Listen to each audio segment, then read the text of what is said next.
Fashion is a growing industry in Nigeria, but for now, pay sucks. The main models are the main show. They are the ones that do everything that happens around the fashion business. They showcase the clothes, they bring out they portray the image of how the designer wants his or her apparels to be worn on the stage. They do so many things. They come for rehearsals, do everything. At the end of it, you pay the artist who comes to sing for 30 minutes, 2 million naira.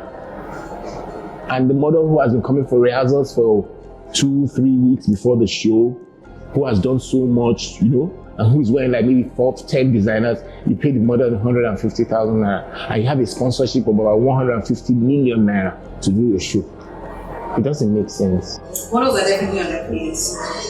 Welfare, sometimes welfare can't be taken care of. You sorting out food during the shoots, or you sorting out transportation, is not equal to paying the person for the service that has been rendered. People want you to do jobs free. They don't want to pay for your services. And even when you get paid, underpaid actually, like say 5,000 naira and below. And sometimes they even want you to collaborate with them, thereby they're not paying you at all. Models' pay needs to be almost as much as what the designer is getting, because they literally bring the clothes to life. Like if you wanted to make clothes and just have the clothes work on the runway, then like people wouldn't envision your outfits the way you want that. The modeling agency in Nigeria is not like something to laugh about. Like their pay is really, it's not appetizing, it's not even nice. I can't lie to you. But there's no structure in the industry here in Nigeria. So many agencies are there, they're not doing the right thing. They don't have the interest of the models at heart. They are more of them themselves, what they will benefit. The basic things about contracts, really, that concerns agencies a lot, are the basics of, percentage sharing.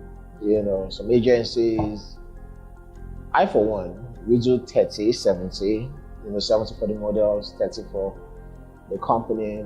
But then again, there are clauses attached to these things. Clauses in the sense that not all jobs goes on that percentage, These models work hard, 8 hours, and they could probably wear like up to 20 to 30 outfits, and they should get paid something. Fashion designers or people that are in charge of booking these models at cheapskates. Nobody wants to spend the extra money on a face that is not known. And then given the environment that we are in Nigeria, people only appreciate faces that they know. And when they actually now get models to do these jobs for them, they pay them peanuts, 50K, 20K, they tell you 10K for transport.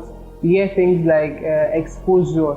I would say the only place where models are finally, should I say, getting paid in some sort of way that is still okay, it's not okay, but it's manageable, is runway shows in Nigeria. But then even that, I mean, the prices were increasing, and then they just stagnated for like 3 years in a row. Speaking about fashion weeks that go on here, this last one that happened during the pandemic, I know models who got paid 20,000 naira, but the designers each got $5,000. Some shows that they don't have funds to organize these shows, they are hustling to make sure that the industry keeps rotating and rotating. They have a standard that they offer to pay. If you are good with it, you do it. But there are some that have this fund, they have sponsors, big sponsors, and they still don't pay well. There is no benchmark for what you can pay a model for a shoot, depending on how big the brand is. You can't be a 50,000 naira brand and want to pay a model 20,000 naira. It doesn't make any sense. Most brands pay models according to their level. There was a time I got offered a gig, TV commercial type of thing that will run for a full year. And this sort of thing is like, it pays up to the tune of like, converted to Naira, it pays up to the tune of like 2 million in like South Africa. And these guys wanted to pay me 50K. To be honest with you, some models do really get when we work with some brands, they actually do pay the models well. And then some other brands, obviously, maybe they're new designers and they don't have that much money, so we kind of support them, but we tell them, okay, just pay them something for transportation, especially for new faces that we want out there. Internationally as well, it's the same thing.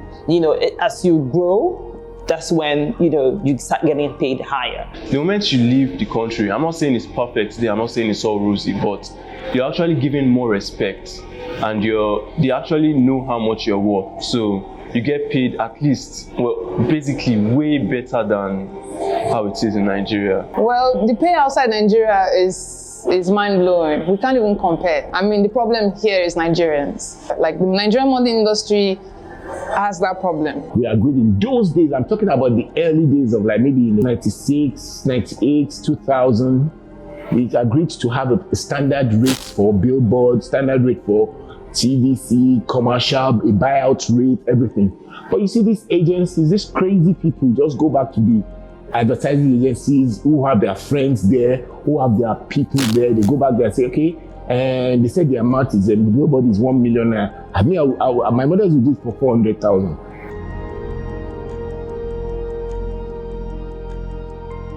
I think working with an agency made the experience easier for me, because I didn't have to hustle for jobs. So the agency does all the hustling for you, and you just appear at castings and then you get picked. I don't get to go for castings sometimes.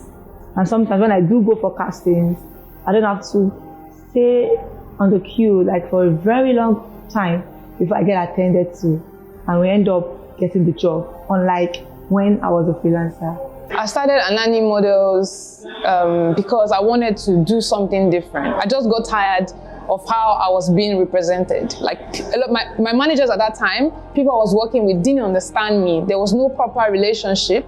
There was no, safe space. There was no discussion. It was just very, very, very toxic. So I wanted to change. I wanted to create something that I didn't have. If you're in a good agency, there's a limit to the crap that you'll be allowed to take.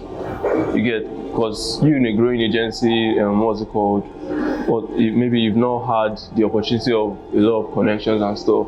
You definitely have to take that crap and then get paid less and all that. And even when the client treats you wrong, you have to take it because, they make you believe it's part of the job.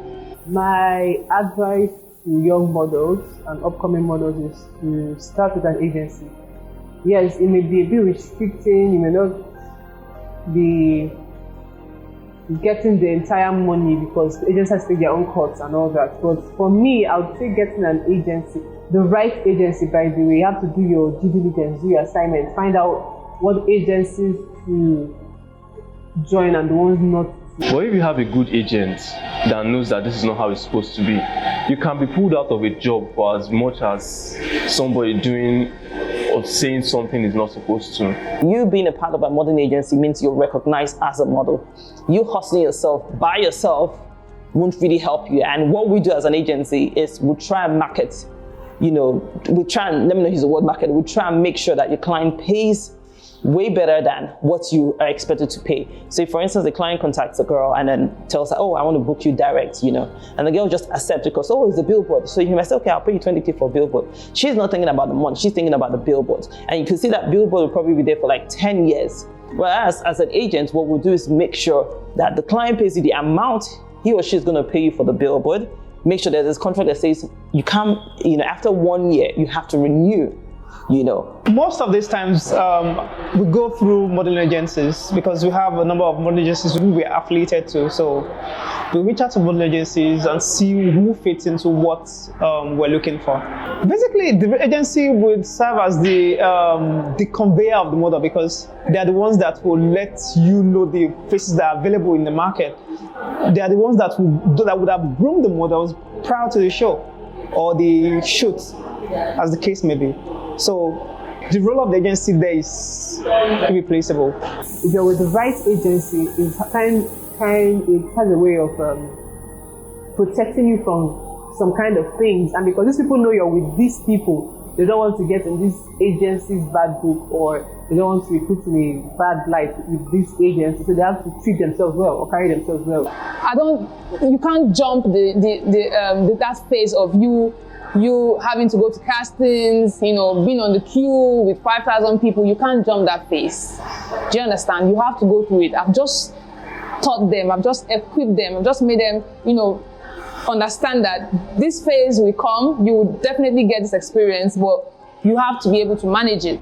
But I'm very choosy on the kind of castings I send my boys to, and I've been pretty successful when I send my boys to castings. But I try to ask the client, what do you want? I need to know what you want. I don't want to send all my boys there and you reject them.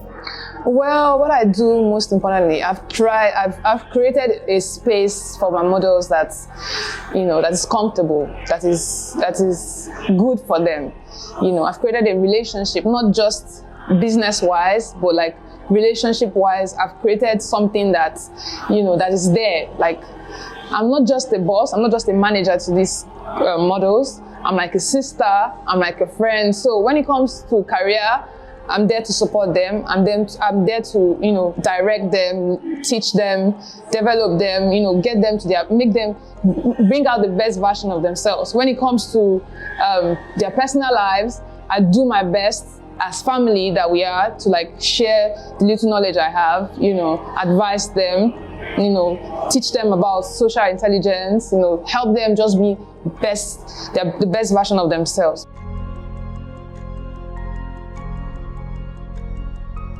It's the basic, instrument for any partnership, any agreement whatsoever, So because first, if there's a coming together of a model and an agency or a management, we need to know the terms to how we're working, and mutually we have to agree to those terms.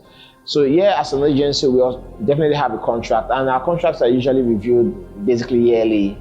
Some little things are changed and tweaked just so it's perfected.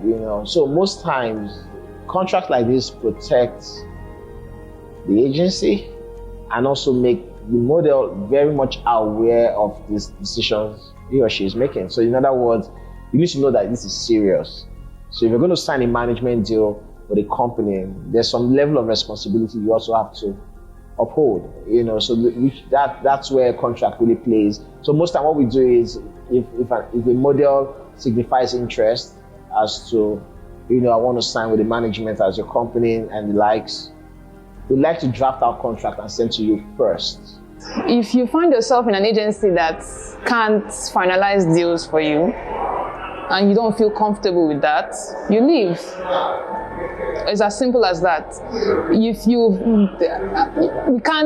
I can't say for other agencies. Different agencies with different agreements, different agencies with different rules. You just have to find what works best for you. It's an agreement at the end of the day. If it doesn't suit you, if it's not comfortable for you, if you feel like you deserve better, then you deserve better.